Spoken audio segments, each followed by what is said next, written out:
예, 오늘 우리 주시는 말씀 함께 찾겠습니다. 우리 고린도전서 15장입니다. 고린도전서 15장 3절에서 8절까지 보도록 하겠습니다.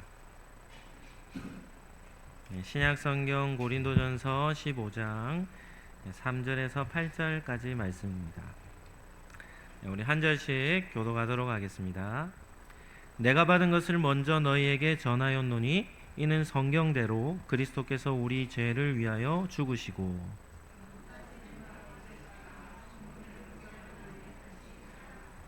게바에게 보이시고 후에 12 제자에게와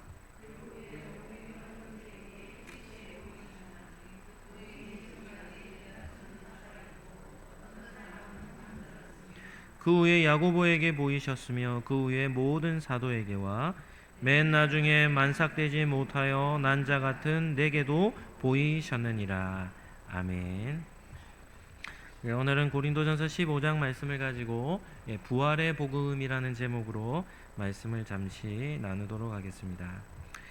2026년 부활절을 맞아서 우리 신앙의 가장 중요한 기독교 신앙 위대한 승리자 또 예수님의 부활하신 이 역사적 사건을 우리가 다시 한 번 더 기억하며 또 우리가 부활 신앙으로 우리 마음속에 잘 간직하고자 또 하는 그런 귀한 부활 절기입니다.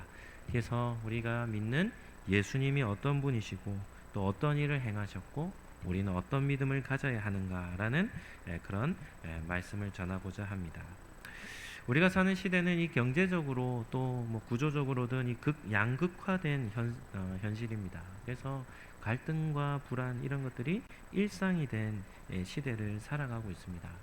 또 안타까운 것은 2023년에 개신교를 이렇게 설문조사를 했는데 개신교에 대한 부정적인 그런 결과가 한 50% 이상 되는 그런 현실을 맞이하고 있습니다.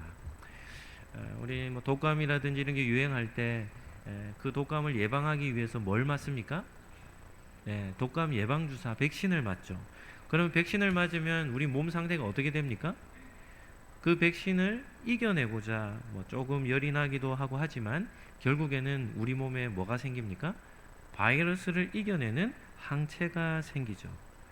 우리 신앙생활에 있어서 이 백신과 같은 영적 백신과 같은 역할을 하는 것이 십자가 신앙과 부활 신앙입니다.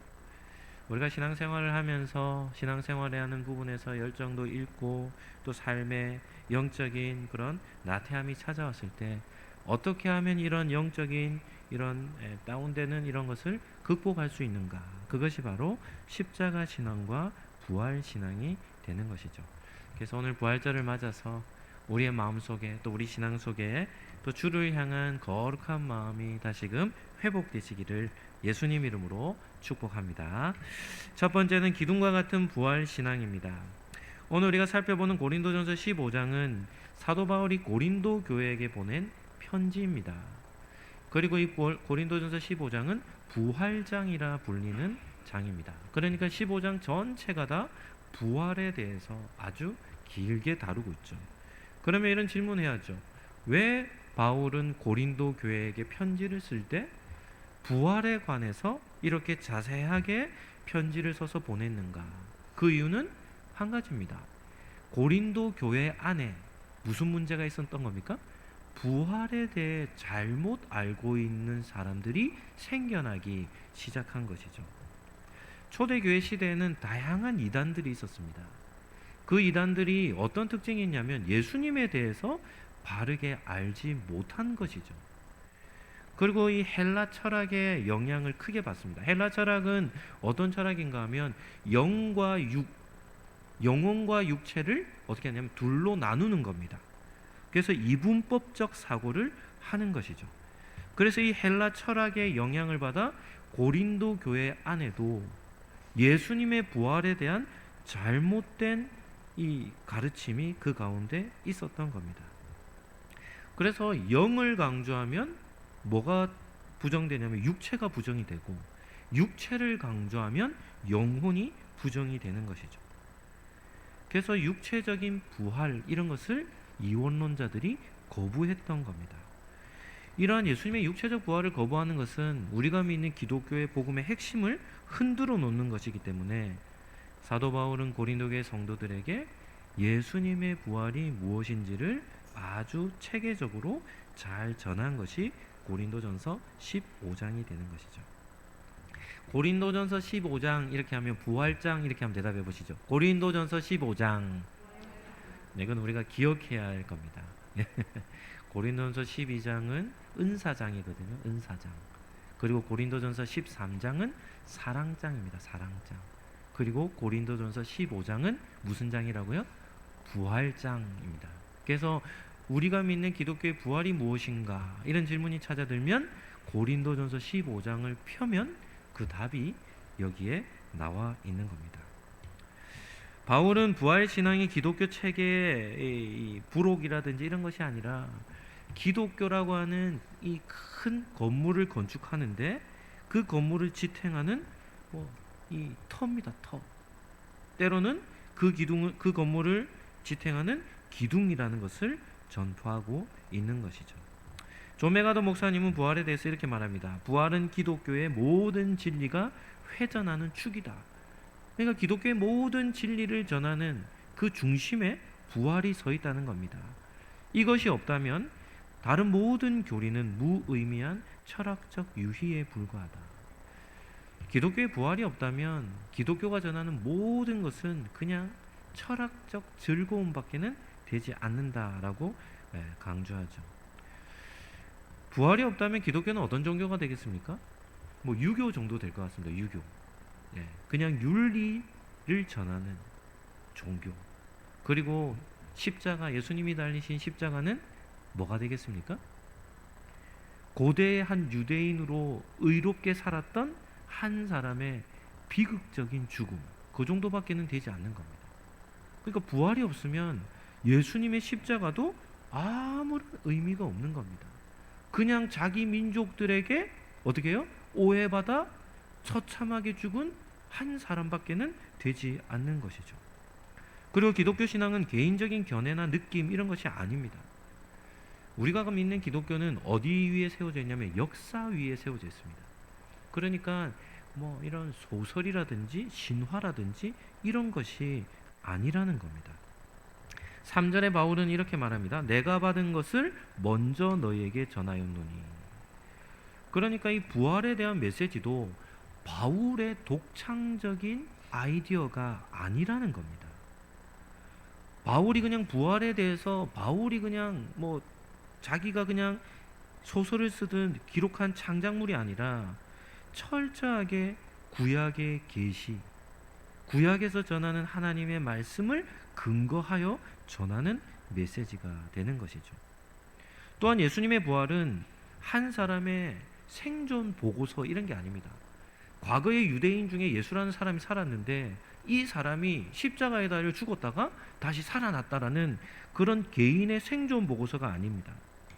죄와 사망의 권세 아래 신음하는 모든 인류를 향하여 하나님이 새로운 창조, 그 영원한 부활의 창조를 하셨음을 알리는 구원 사건이 되는 것이죠. 오늘 본문에서 한 4가지 동사가 나옵니다. 한번 따라 하실까요? 죽으심, 장사되심, 살아나심, 보이심. 이 4가지의 핵심 단어입니다. 이 복음의 핵심 단어죠. 죽으심, 장사되심, 살아나심, 보이심. 이 4가지 단어를 가지고 3가지 주제로 말씀을 잠시 전하고자 합니다. 두 번째는 부활의 복음입니다. 첫 번째입니다. 예수님은 성경대로 우리 죄를 위하여 어떻게 하셨습니까? 죽으셨습니다.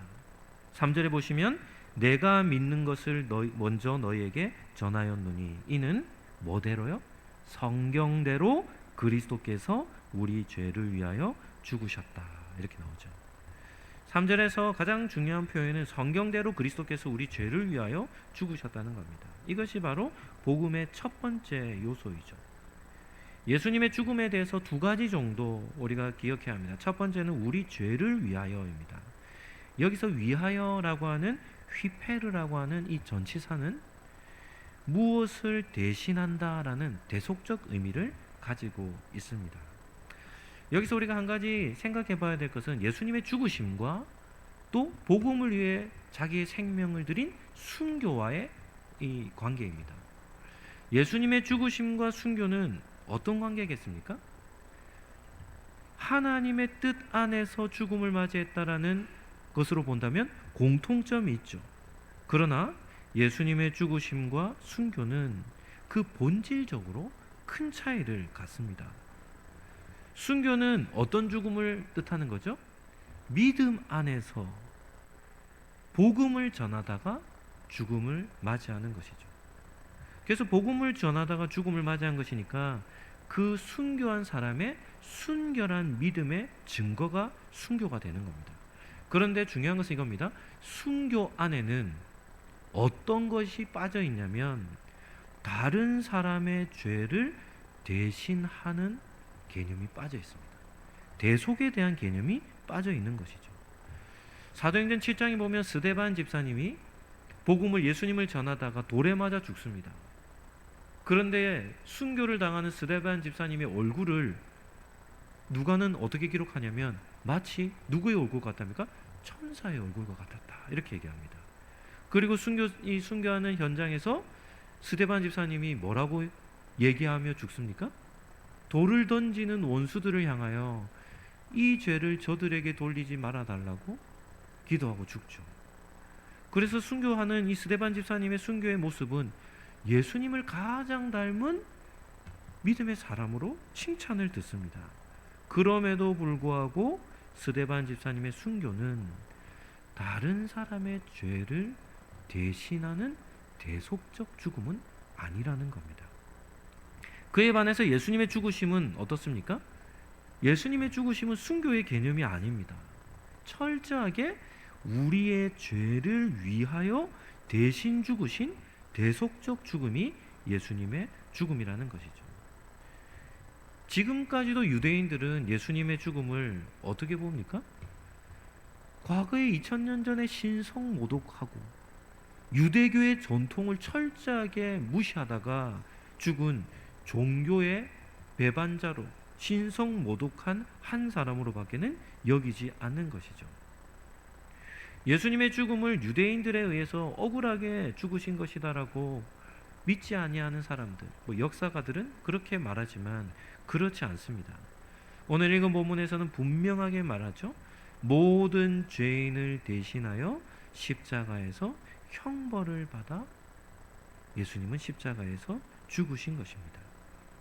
우리가 십자가를 대할 때마다 우리는 두 가지를 기억해야 합니다. 하나는 하나님의 정의로우심, 또 하나는 하나님의 사랑입니다. 한 목사님은 그렇게 설명하더라고요. 하나님은 죄인들에 대해서는 반드시 뭐 하십니까? 심판하십니다. 그래서 하나님의 심판을 뜻하는 이 십자가의 세로입니다. 매를 치시는 하나님의 정의로우심. 그런데 하나님은 자기 백성을 어떻게 하십니까? 사랑하셔서 그 매를 치시는 그 매를 누가 당하십니까? 예수님께서 친히 당하시는 것이죠. 그래서 하나님의 정의와 하나님의 사랑이 만나는 것이 뭐가 되는 겁니까? 십자가가 되는 겁니다. 그래서 우리는 하나님이 이 십자가를 볼 때마다 우리는 하나님께서 죄를 얼마나 미워하시는가, 그리고 또 한 가지는 하나님이 우리를 얼마나 사랑하시는가를 우리는 깨달아야 하는 것이죠. 오늘 제가 우리 아이들 앞에서도 어린이 설교할 때도 너희들은 죄가 있니 물으니까 아이들이 저에게는 죄가 있어요 이렇게 얘기합니다. 나이를 불문하고 모든 사람은 다 죄가 있죠. 그런데 이 죄는 하나님 앞에서 치명적인 겁니다. 그래서 우리는 이 땅에서의 삶을 마치기 전에 반드시 해결해야 될 인생의 과업이 있는데 그게 뭡니까? 죄 문제를 어떻게 해야 됩니까? 해결을 해야 합니다. 그런데 그 죄의 문제를 완전히 해결해 주신 분이 누구십니까? 예수님이 되는 것이죠. 두 번째는 성경대로입니다. 성경대로. 사도 바울은 그리스도의 죽음이 성경대로 이루어진 사건임을 전하고 있죠. 그래서 예수님의 십자가는 하나님의 구원의 계획 속에서 일어났던 필연적인 사건이라는 겁니다. 예수님께서도 제자들에게 십자가 지시기 전에 계속해서 가르치셨던 것이 있죠. 그게 뭡니까? 내가 이제 곧 대적의 손에 팔려 어떻게 될 거라고요? 십자가에서 죽을 것이다. 그때 예수님이 내가 억울한 죽음을 당할 거라는 억울함을 호소한 것이 아닙니다. 예수님은 그것이 하나님의 뜻하심이기에 아버지의 뜻에 순종한다라고 말씀하시죠. 그래서 아버지께서 마시라고 주신 고난의 잔이기에 내가 그 고난의 잔을 어떻게 한다는 겁니까? 마신다고 말씀을 하는 겁니다. 겟세마네 동산에서 기도를 마치시고 일어나셔서 예수님을 잡으러 온 대적들이 예수님 앞에 나타났을 때 예수님 곁에 있던 한 제자가 가만히 안 있습니다. 그가 누구입니까? 베드로죠. 베드로가 칼을 꺼집어 듭니다. 그리고는 대제사장의 종이었던 말고의 귀를 치죠. 말고의 귀를 친 것이 아니라 그를 치려고 했는데 그냥 귀만 친 것 같습니다. 그때 예수님이 그 칼을 뽑아든 베드로를 향해 뭐라고 얘기하십니까? 베드로야, 그 칼을 다시금 칼집에 꽂으라. 내가 지금이라도 하늘의 군대를 동원해서 대적들을 물리칠 수 있겠지만 그렇게 행한다면 성경이 어떻게 이루어지겠느냐라고 베드로를 책망하십니다.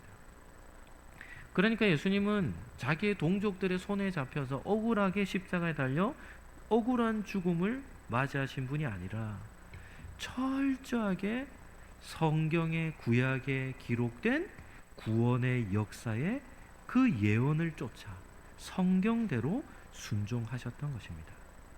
그렇다면 대속의 복음 앞에서 우리는 어떻게 반응해야 하겠습니까? 우리는 십자가 앞에 설 때마다 우리는 고백해야 됩니다. 우리가 죄인됨을 고백해야 합니다. 저는 죄인입니다 라는 고백이 있어야 하는 것이죠. 알레스터 베그라는 목사님은 이렇게 말합니다. 십자가를 볼 때마다 내가 저곳에 달려야 했음을 기억하십시오. 예수님이 십자가는 뭐를 대신해서 달린 겁니까? 우리를 대신해서 달린 것이죠. 그래서 그 십자가를 볼 때마다 우리는 우리가 죄인임을 고백하고 내가 그곳에 달려야 했음을 우리는 기억해야 하는 겁니다. 그래서 우리가 죄인됨을 고백하는 그 사람에게만 죄 사함의 은혜가 주어지는 것이죠. 두 번째는 예수님은 성경대로 사흘 만에 다시 어떻게 하셨습니까? 살아나셨습니다. 4절에 보시면 장사 지낸 바 되셨다가 성경대로 사흘 만에 다시 살아나사. 4절에도 두 가지 중요한 개념이 나옵니다. 하나는 장사 지낸 바 되셨다라는 것이죠. 예수님께서 십자가에서 실제로 죽으셨으며 그 시신이 무덤에 어떻게 된 겁니까? 묻히셨음을 뜻하는 겁니다. 예수님의 부활을 부정하는 사람들이 많습니다. 어떤 사람들이 이렇게 주장하죠. 잠깐 기절했다가 다시 뭐 했다는 겁니까? 깨어났다. 이렇게 말하는 사람들도 있습니다. 그러나 그런 모든 주장은 다 거짓된 주장이죠. 예수님이 십자가 달리셨을 때 로마 병사들이 어떻게 했습니까? 창을 가지고 와서 옆구리를 찔렀습니다. 그러니까 십자가 높은 곳에 달려서 옆구리가 찢겨지니까 성경에는 뭐라고 기록하죠? 물과 피를 어떻게 했다는 겁니까? 다 쏟으셨다는 겁니다. 그러니까 예수님은 십자가에서 모든 것을 다 쏟으셨습니다. 그래서 십자가에서 완전히 죽으신 거죠. 병사들이 6월절이 이 해가 지나기 전에 이 죄인들을 십자가에서 내리라는 명령을 하죠. 그랬는데 예수님 양쪽에 있었던 강도들은 어떻게 있었습니까? 살아 있었습니다. 그래서 살아 있어서 어떻게 하죠? 무릎에 뼈를 때려서 몸을 완전히 처지게 해서 죽게 만들죠. 그런데 예수님 앞에 섰을 때는 이 로마 병사들이 예수님이 어떻게 되신 것을 보고요, 죽으신 것을 보고는 예수님은 그대로 둔 것입니다. 그래서 예수님이 십자가에서 완전히 죽으셨다라는 이 사실, 이것이 역사적 사실이라는 것이죠. 그리고 오늘 본문의 또 두 번째는 무엇인가 하면 장사 지낸 바 되셨다라는 것과 또 한 가지는 뭔가 하면 성경대로 사흘 만에 다시 살아나셨다는 겁니다. 저는 성경을 대하면서 하나님을 어떤 분이라 이렇게 느끼냐면 우리 하나님은 친절하신 분입니다. 그래서 성경에 보면 하나님은 너무 친절하세요. 하나님은 갑작스럽게 무슨 일을 행하시는 분이 아닙니다. 특별히 큰 일을 계획하실 때면 항상 뭐 해주실까요? 예고편을 보여줍니다. 계속해서 예고합니다. 예고. 그냥 갑작스럽게 큰 일을 행하지 않으십니다. 인류 역사상 전무후무한 일이 한 가지 있었어요. 역사 속에. 그게 뭔가 하면 노아 때에 어떤 일이 일어났습니까? 전 지구적 심판이 한번 일어났습니다. 엄청 큰 일이죠. 노아 시대 때 살았던 인구가 지금 사는 인구만큼 됐답니다. 한 70억에서 100억 정도 됐답니다. 그런데 하나님은 그 시대가 포악함을 보시고 어떻게 합니까? 노아 가족 8명 외에는 홍수로 세상을 심판하셨습니다. 그런데 그 심판도 한순간에 감정적으로 즉흥적으로 행하신 일이 아닙니다. 어떻게 행하셨습니까? 에녹으로부터 시작해서 이 땅에 심판이 내릴 것을 예언하셨고, 무드셀라라는 그의 아들의 그의 생명에 하나님이 시간 타이머를 걸어두셨고, 그리고 노아가 방주를 만드는 그 긴 세월 동안 무엇을 전하시는 겁니까? 이 땅 가운데 뭐가 온다고요? 심판이 올 것이라는 것을 계속해서 전하셨습니다. 그런데 멸망받은 사람들은 어떤 사람입니까? 끊임없이 에녹 시대로부터 300년 동안 심판이 임할 것을 전했음에도 불구하고 그 멸망당한 사람들은 하나님의 예고를 믿지 않았던 악한 사람들이었죠.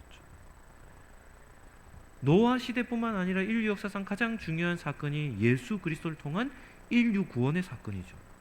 그런데 하나님은 예수님을 통한 인류 구원의 사건을 3000년이 넘는 긴 세월 동안 300번이 넘게 예수님을 통해 인류를 구원하실 것이라는 예언의 말씀을 하셨습니다. 그러니까 하나님은 이미 성경 안에 구원의 길을 보여주시는 겁니다.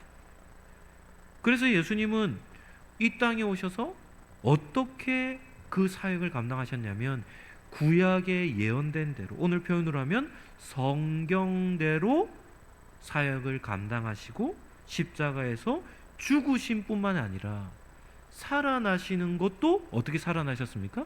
성경대로 사흘 만에 다시 살아나셨다는 겁니다. 우리 하나님은 철저하게 계획을 세우시는 분입니다. 지금 시대로 얘기하면 MBTI로 얘기하면 뭐에 해당될까요? T에 해당되죠. T에 해당됩니다. 네, 계획을 철저하게 세우시는 것이죠. 그리고 예수님께서도 제자들에게 죽으시기 전에 제자들에게도 계속 말씀합니다. 내가 대적들의 손에 팔려 죽었다가 다시 3일 만에 뭐 하겠다고요? 살아날 것이다. 유대 종교 지도자들이 찾아와서 예수님 앞에 종교적인 논쟁을 할 때에도 예수님이 뭐라고 얘기합니까? 이렇게 말합니다. 내가 너희에게 보여줄 이 증거는 요나의 증거밖에는 없다는 겁니다. 이 말은 무슨 말입니까? 요나가 물고기 뱃속에서 며칠 있었죠? 3일 있다가 다시금 토함을 받아 니느웨로 갔듯이 예수님도 3일 만에 부활하실 것을 계속해서 가르쳐 주신 겁니다. 그렇다면 부활의 가장 강력한 증거, 물리적인 증거가 있습니다. 그게 무엇입니까?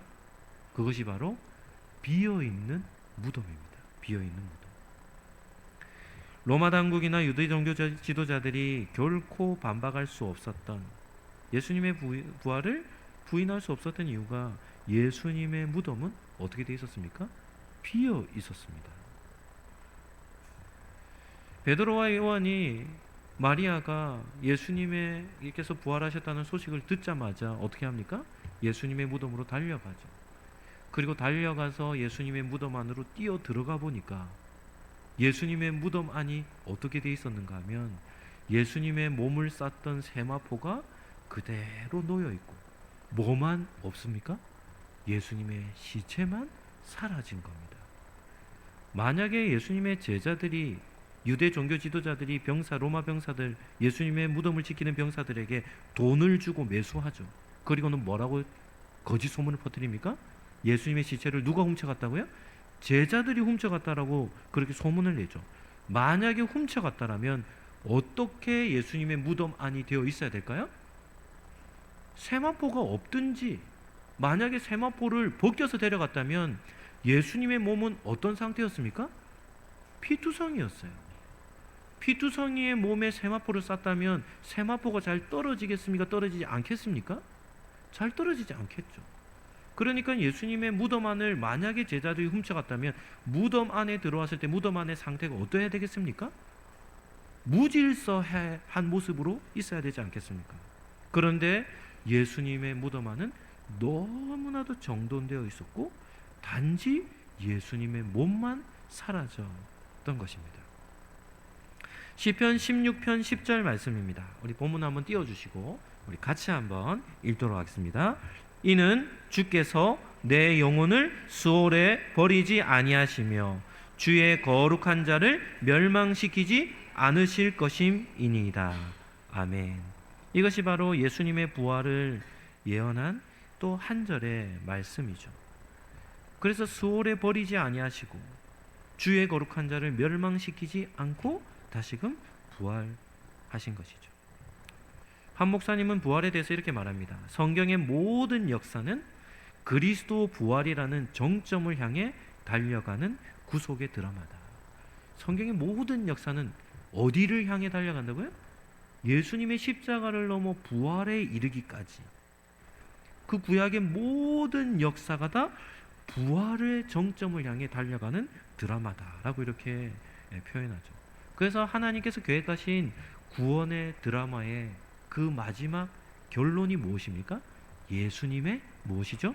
부활이 되는 것입니다. 부활하신 그리스도께서 지금 살아계신다라는 사실은 우리가 직면한 어떤 절망적인 상황도 심지어 죽음까지도 최종적인 결론이 될 수 없음을 뜻한다라고 이렇게 한 목사님이 말합니다. 죽음까지도 이겨내는 그 은혜가 이 부활 신앙에 있는 것이죠. 그래서 다양한 어려움과 위기가 우리에게 찾아올 때가 있습니다. 뭐 경제적인 것도 있고, 뭐 관계적인 것도 있고, 건강의 문제, 또 지독한 외로움이라든지 인간관계 속에서 받는 어떤 큰 데미지가 있는 이러한 위기를 경험할 때도 있지만, 이러한 살아서 경험하는 모든 위기를 이겨낼 수 있는 신앙이 바로 부활 신앙임을 우리는 기억할 수 있어야 합니다. 세 번째는 부활하신 예수님은 수많은 증인과 바울에게 친히 어떻게 하셨습니까? 나타나셨습니다. 5절에서 8절까지 제가 한번 읽어드릴게요. 게바에게 보이시고 후에 12제자에게와 그 후에 500여 형제들에게 일시에 보이셨나니 그 중에 지금까지 대다수는 어떻게 있습니까? 살아 있습니다. 어떤 사람은 잠들었으며 그 후에 야고보에게 보이셨으며 그 후에 모든 사도에게와 맨 나중에 만삭되지 못하여 난 자 같은 누구에게도요? 내게도, 바울에게도 보이셨다는 겁니다. 그러니까 예수님의 부활 사건은 누군가의 머릿속에서 만들어진 신화나 이런 전설이 아닙니다. 수많은 목격자들이 있습니다. 바울은 5절에서 8절까지 부활에 목격한 다양한 증인들의 명단을 기록하죠. 단지 12제자에게만 보인 것이 아닙니다. 500여 형제라니까 초대교회 성도들, 500여 성도들에게 예수님은 부활하심이 그들에게 보이셨던 것이죠. 그리고 그 증인 중에 한 사람으로 누구를 또 이렇게 따로 떼어서 소개하냐면 그 후에 야고보라고 나오죠. 야고보. 이 야고보는 누구이겠습니까? 네, 예수님의 동생 야고보입니다. 우리 신약 성경에 야고보서 있죠. 야고보서. 어떤 사람들은 야고보서를 예수님의 제자 야고보라 생각하는데 아닙니다. 야고보서는 누가 쓴 것이냐면 예수님의 동생 야고보가 쓴 겁니다. 그리고 또 한 사람이 있어요. 유다서라고 있죠. 유다서. 요한계시록 앞에 있는 짧은 유다서. 이 유다는 누구 유다일까요? 이 유다도 예수님의 동생 유다입니다. 우리가 성경의 복음서에 보면 예수님께서 말씀을 집안에서 가르치실 때 집 밖에 누가 찾아왔냐면 어머니 마리아와 동생들이 찾아왔습니다. 그러자 예수님이 뭐라고 얘기합니까? 나의 가족은 혈육이 아니다. 예수님을 믿는 그 믿음 안에서 하나님을 믿는 믿음의 사람들이 나의 가족이다, 이렇게 얘기했죠. 그러니까 공생의 기간 동안에는 예수님은 가족들에게조차도 어떻습니까? 온전히 메시아로 받아들여지지 않았습니다. 그런데 예수님의 동생인 야고보도 변화가 돼요. 어느 기점에서 변화가 될까요? 예수님의 부활하심을 실제로 경험했을 때 그가 변화가 된 겁니다. 그래서 예수님께서 혈육적 동생이죠. 야고보에게도 나타나셨다. 그리고 이 야고보는 초대교회의 교회를 또 인도하는 그런 지도자로 삶을 살았던 겁니다. 그리고 가장 극적인 변화는 누구이겠습니까? 이 바울이죠. 바울은 예수 믿는 사람들을 옥에 잡아가두는 핍박자였거든요. 그런데 그런 핍박자와 같은 바울이 누구를 만납니까? 다메섹으로 가는 그 길에서 부활하신 예수님을 만납니다. 그래서 부활하신 예수님을 만남으로 인해서 핍박자였던 바울이 복음을 전하는 복음 전도자로 바뀌는 것이죠. 무신론자였던 리 스트로벨이라고 하는 기자가 있었습니다. 이 사람은 자신이 무신론자라는 것을 대놓고 밝혔습니다. 그리고 미국의 예일대라고 하는 우리나라의 스카이 대학으로 불리는 대학같이 예일대라고 하는 그런 인류대를 졸업했죠. 그러면서 기독교를 이렇게 비판했습니다. 지적인 능력을 가진 사람이 도무지 믿을 수 없는 종교가 하나 있다면 그것은 기독교다. 정상적인 이성적인 활동을 하는 사람이라면 어느 누구도 기독교는 믿지 못한다라고 심하게 비판했죠. 그런데 집에 갔더니 자신의 아내가 교회를 나가기 시작한 겁니다. 그리고 나가면서부터 예수님을 이 아내분이 제대로 믿은 거예요. 그래서 아내의 모습이 변화되는 것을 보고는 이 리스토벨이라는 이 기자가 깜짝 놀랍니다. 그리고는 주먹을 불끈 쥐어요. 어떤 마음을 결심하냐면 이렇게 마음을 결심하는 겁니다. 내가 기독교를 완전히 무너뜨리고 난 뒤에 내 아내를 뭐 하겠다고요? 건져내겠다. 이런 마음을 갖는 겁니다. 그리고는 그때부터 2년 동안 사회적으로 위대한 최고의 학자들을 찾아다니며 기독교에 대해서 연구하기 시작합니다. 예수라는 사람이 실제 존재했는가? 신약 성경은 신뢰할 수 있는 책인가? 예수의 부활이 사실인가? 2년 동안 철저하게 기독교에 대해서 연구하며 조사하는 끝에 2년 뒤에 예상하지 못한 결론에 도달하게 됩니다. 어떤 결론이겠습니까? 기독교를 완전히 무너뜨려서 아내를 되돌리고자 했던 그 결심이 어떻게 되냐면 무너져 버린 겁니다.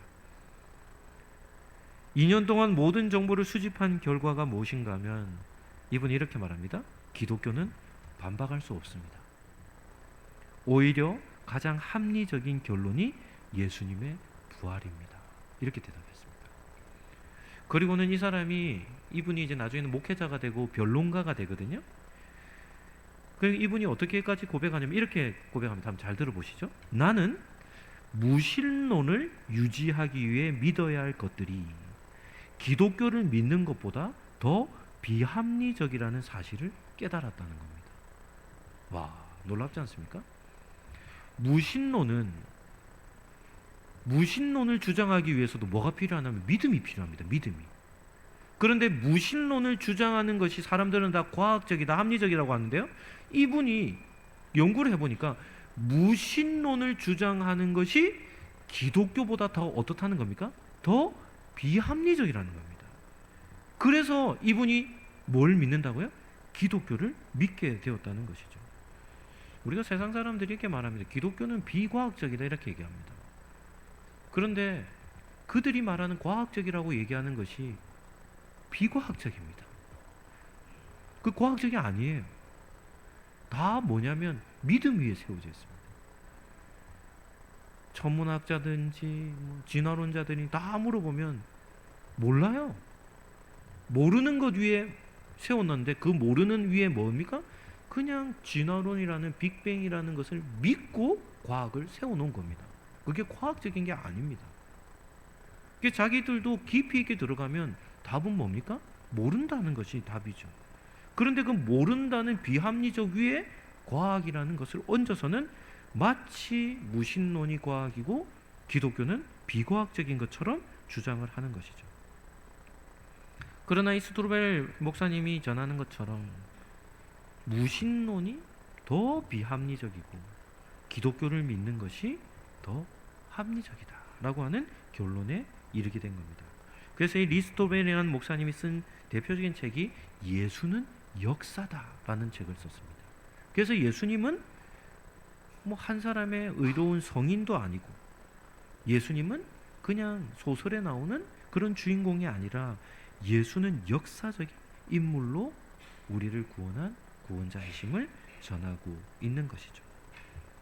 그래서 부활신앙은 기독교 핵심 신앙입니다. 그리고 사람들의 인생을 바꾸는 능력이 있는 것이죠. 우리나라의 유명한 강해 설교자인 이동원 목사님은 이렇게 말합니다. 사도 바울의 변화는 부활하신 예수님을 믿는 사건이 만난 사건이 아니고서는 다른 무엇으로도 설명할 길이 없다. 이렇게 말합니다. 사도 바울을 바꿔놓은 것이 무슨 사건이라는 겁니까? 부활하신 예수님을 만난 사건이라는 겁니다. 말씀을 정리하도록 하겠습니다. 오늘 설교의 핵심은 이것입니다.